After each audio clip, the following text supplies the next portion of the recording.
Assalamualaikum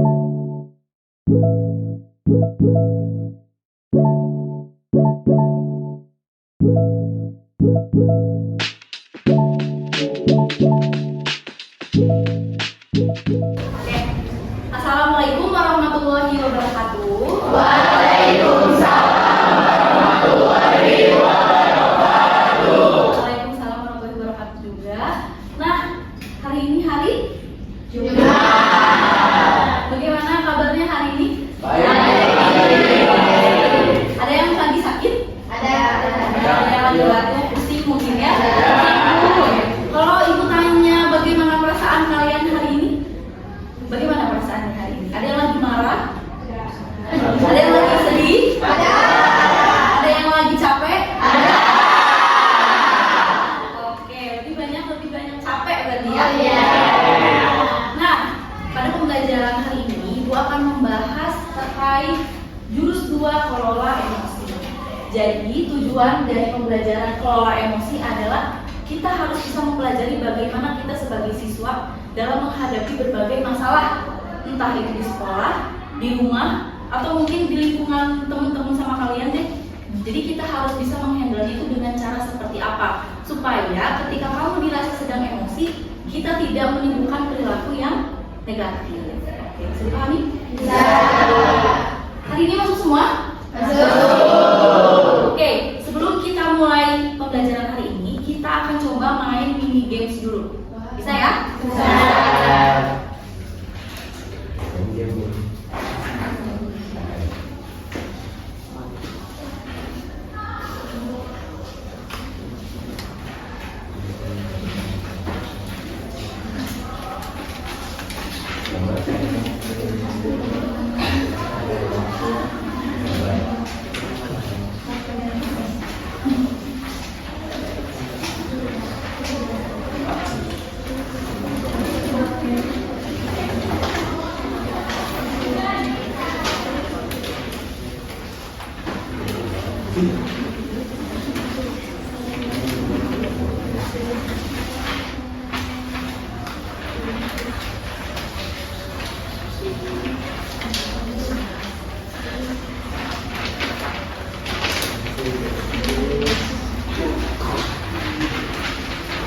Oke, semuanya udah dapat kertas?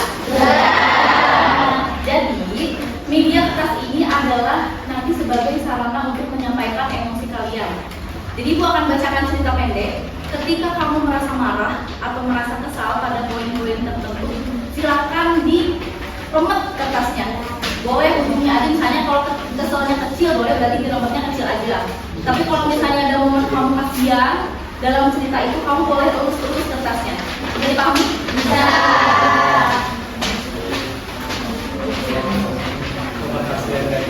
Oke. Pagi itu, Bapak Ibu guru berangkat ke sekolah mengendarai sepeda motor. Bahan ajar yang sudah disiapkan digantungkan di motor.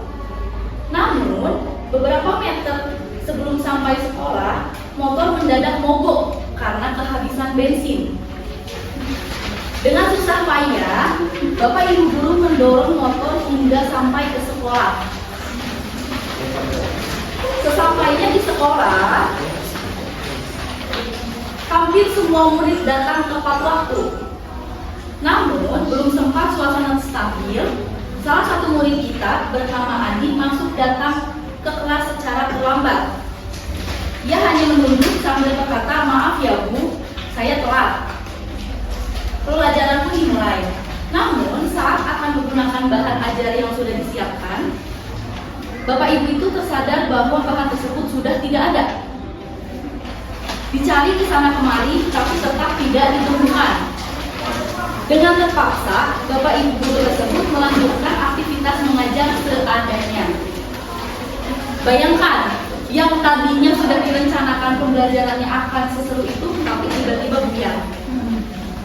Di tengah pelajaran, saat sedang mengajar, Andi terlihat tidak memberikan perhatian. Dia menunduk di bangkunya. Saat mendekati Andi, ternyata dia sedang tertidur. Oke, tak lama kemudian ada seorang bapak mengetuk pintu kelas.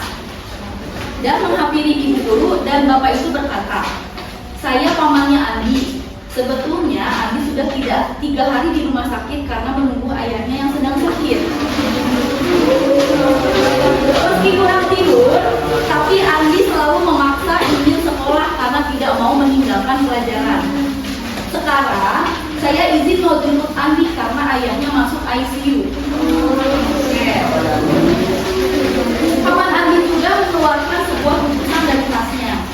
"Oh iya Bu, tadi saya di jalan menemukan bungkusan ini. Saya cek tadi isinya buku dan ada nama sekolah. Jadi saya bawa, siapa tahu saya bisa mengembalikan kepada pemiliknya." Setelah ibu guru melihatnya, dia ternyata mencari tahu bahwa itu adalah bahan ajaran yang selama ini dia cari. Dan pamannya pun berpamitan dan membawa Andi pulang. Bapak ibu guru tersebut kembali ke kelas dengan bahan ajar yang sudah kembali di tangannya dan melanjutkan pelajaran dengan semangat menggunakan bahan ajar yang disiapkan. Dan pembelajaran pun mulai dengan penuh kegembiraan. Selesai. Oke, sekarang ibu mau tanya, gimana kondisi kertas kalian saat ini? Ada yang lecek banget? Ada yang lecek banget? Ada ya? Ada yang masih mulus kertasnya? Ada. Berapa orang yang masih mulus? 1, 2, 3. Oke. Ibu mau tanya sekarang, ada yang mulus-mulusnya sedikit? Ada. Ada yang udah musuh tapi diusap-usap lagi? Ada. Oke. Sekarang ibu mau tanya dulu, yang kertasnya lusuh banget kira-kira kenapa?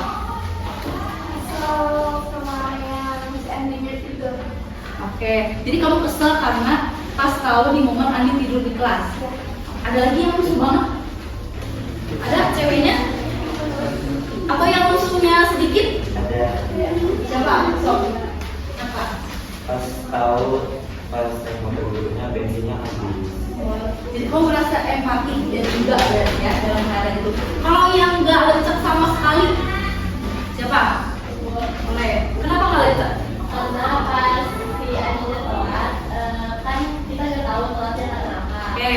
Terus pas tidur juga nggak tahu tidurnya tuh karena apa, bisa jadi dia telatnya karena ya malamnya beribadah belajar atau dia tidur juga karena dia kurang tidur karena tidurnya. Oke. Berarti kamu lebih memahami dari semua sisi berarti ya. Oke. Pertanyaan selanjutnya, apakah yang kertasnya lusuh merasa menyesal? Jadi ibaratnya kamu keburu kesel duluan tanpa tahu ceritanya seluruhnya itu seperti apa. Ada yang kayak gitu? Ya. Kalian sering kayak gitu? Sering. Jadi kalau misalnya kita bisa lihat dalam kehidupan sehari-hari, memang kita dalam menghadapi masalah itu lebih banyak tersulut emosi duluan dibanding kita mencerna masalahnya sampai selesai. Oke? Sudah ya? Sekarang kita mulai ke sedikit pembahasan.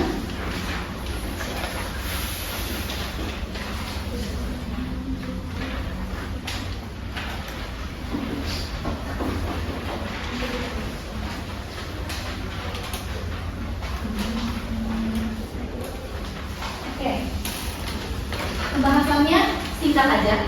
Jadi supaya materi yang disampaikan hari ini bisa diimplementasikan dalam kehidupan kalian sehari-hari. Nah, sebenarnya jurus 7 guru BK hebat ini ada 7 aspek. Tapi ibu melihat bahwa dengan jurus 2 ini kalian membutuhkannya dalam kehidupan sehari-hari, karena kalau misalnya kita lihat dari track-track sekolah misalnya BK segala macam, mungkin ada beberapa siswa yang sering tersulut emosi duluan gitu ya, tanpa tahu keseluruhan masalahnya seperti apa. Oke, selamat datang pendekar. Jadi semua yang ada di sini adalah seorang pendekar. Karena kita mau belajar jurus, anggap aja ini padepokan, ya. Oke? Kita selamat datang di Gunung Merapi. Di sini kita akan belajar mengenai jurus kedua, yaitu kelola emosi, kendalikan emosinya agar emosi tidak mengendalikanmu. Ini yang tadi ya.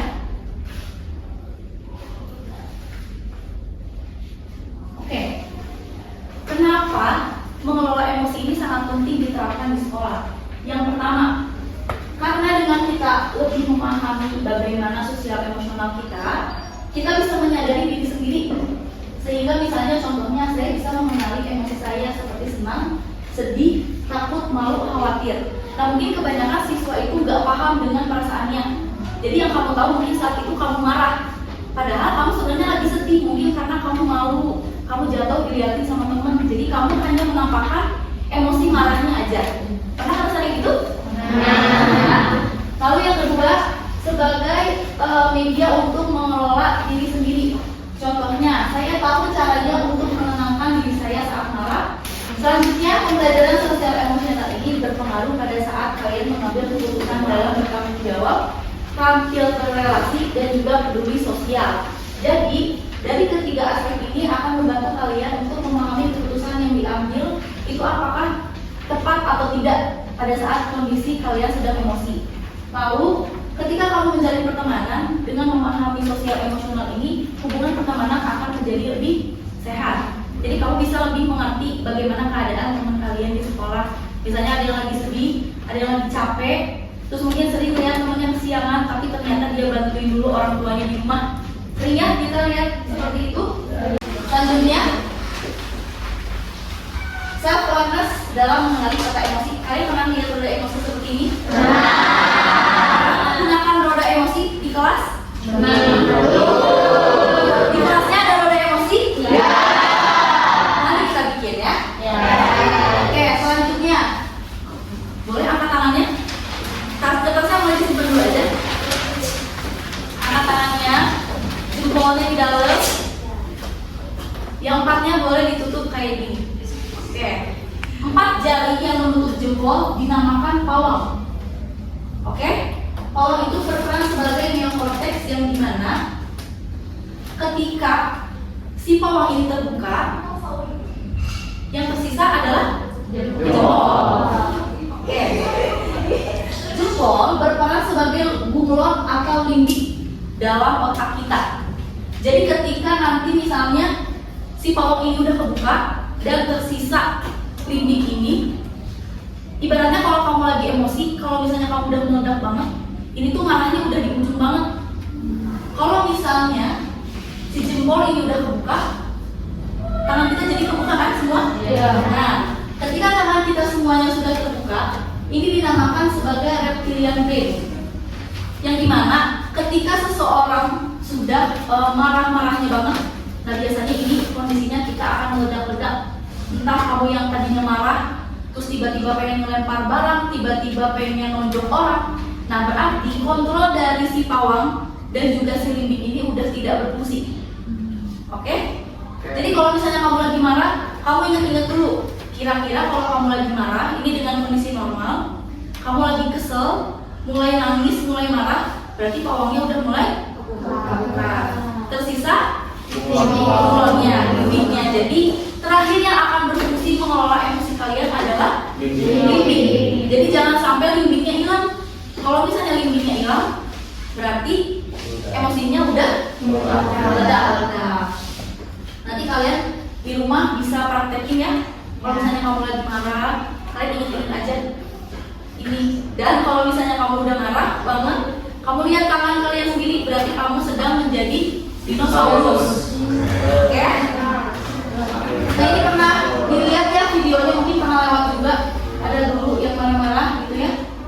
Itu juga ada anak kecil yang sering marah-marah. Nah, ini berhubungan dengan emosi. Biasanya kalau kita lagi emosi ini, kita langsung merespon dengan tindakan yang kurang tepat. Misalnya kalau kamu tidak punya kalau emosi yang baik, seperti misalnya tadi si limbiknya nggak bisa mengontrol nih si reptilnya. Nah biasanya kita akan langsung meledak-ledak kalau misalnya lagi marah, dan nggak perlu mikirin perasaan orang lain. Yang penting kamu ngerasa marah dan kamu pengen melampiasin emosi itu. Sering kayak gitu?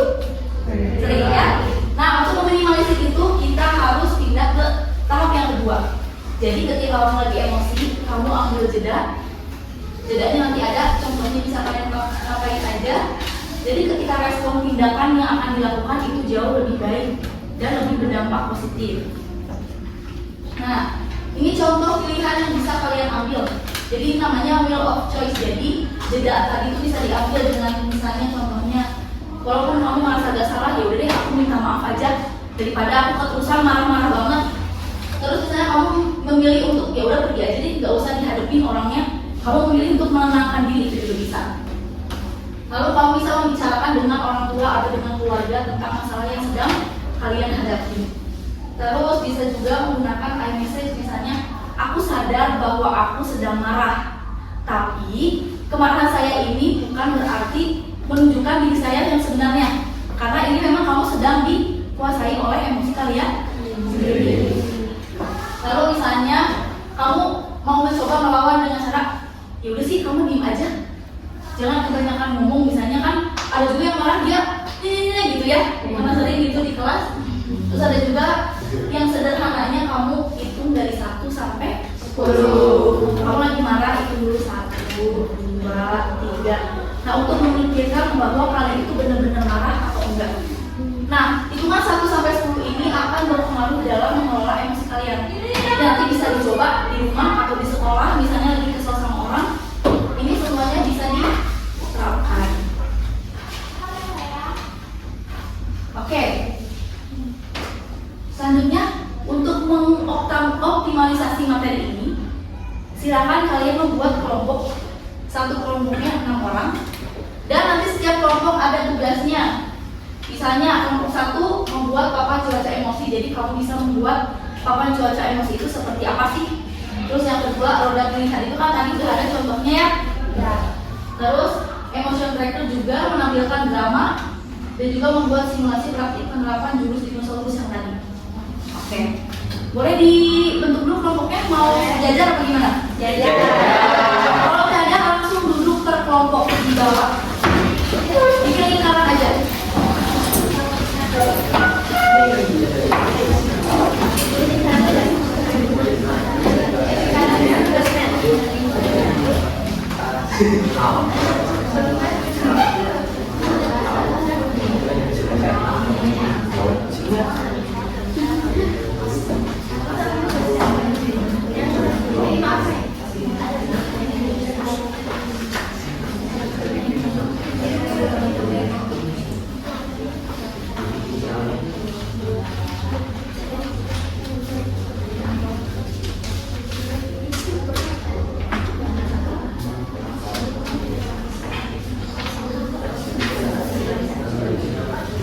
Waktu pengerjaannya 5 menit cukup ya? Boleh silakan dikerjakan sesuai kelompoknya.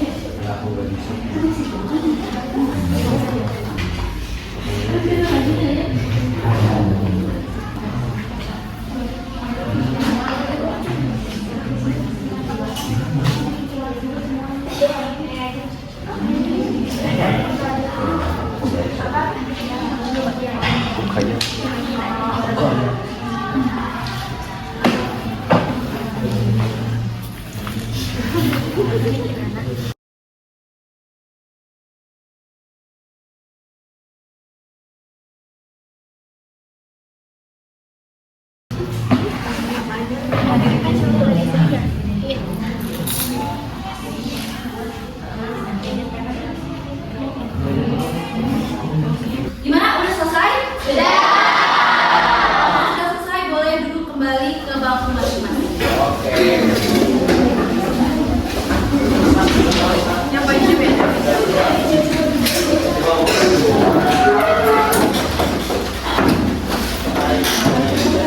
Oke, sekarang ibu mau tanya, tadi bikin tugasnya susah atau gampang? Sekarang ibu mau tanya perwakilan satu-satu kelompok. Dari kelompok 1, kira-kira papan cuaca emosi itu kegunaannya seperti apa sih? Boleh. Papan cuaca emosi ini bisa dipakai di kelas. Sebenarnya itu, biar kita tahu, kita bisa ngerti, tahu sama mantau emosi teman-teman kita di kelas itu kayak gimana.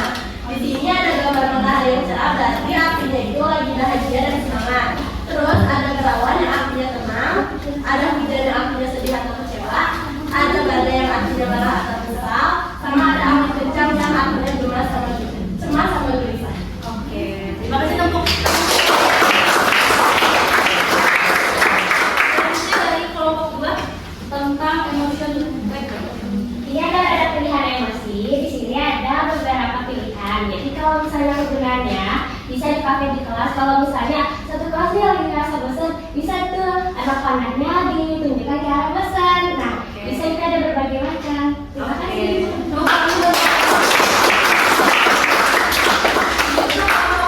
Selanjutnya, Jadi kita buat ini tuh biar tahu gimana sih kondisi emosi teman-teman di sekelas kita.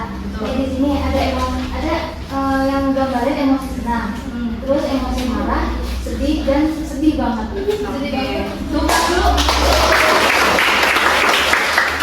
Kelompok 4. Ada kelompok 4? Boleh, besok. Nah, di sini ada rada pilihan. Di mana di sini tuh ada seseorang yang sedang kebingungan. Kayak dia tuh banyak pilihan, tapi dia bingung takut gagal. Oke. Buka dulu kelompok. Yang terakhir kelompok 5. Tentang dinosaurus ya. Nah, di sini jadi kami membuat tentang drama dinosaurus. Di drama dinosaurus ini kami menampilkan bagaimana menyelesaikan masalah, misal seperti kita gampang marah atau menimpa marah. Nah, kita bisa dengan seperti dinosaurus, di mana kita membawakan semua amarah kita seperti dinosaurus. Seperti itu.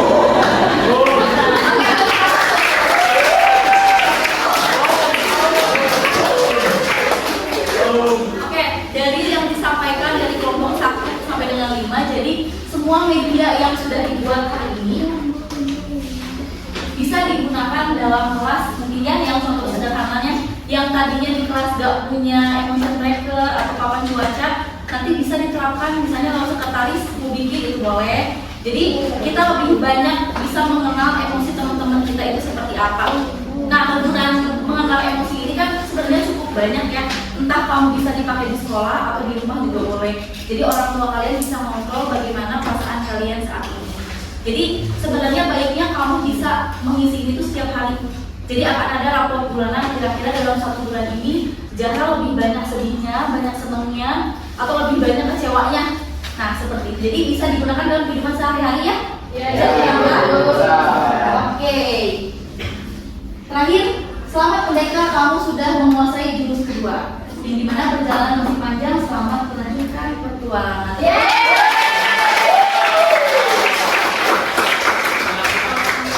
Oke, kita belajar pola emosi, jadi kita harus mengimplementasikannya dengan baik ya. Ya, mungkin untuk pembelajaran hari ini kita akan ketemu dengan membahas jurus-jurus yang lainnya. Sebelumnya Ibu ucapkan terima kasih, jangan lupa istirahat. Wassalamualaikum warahmatullahi wabarakatuh. Waalaikumsalam warahmatullahi wabarakatuh.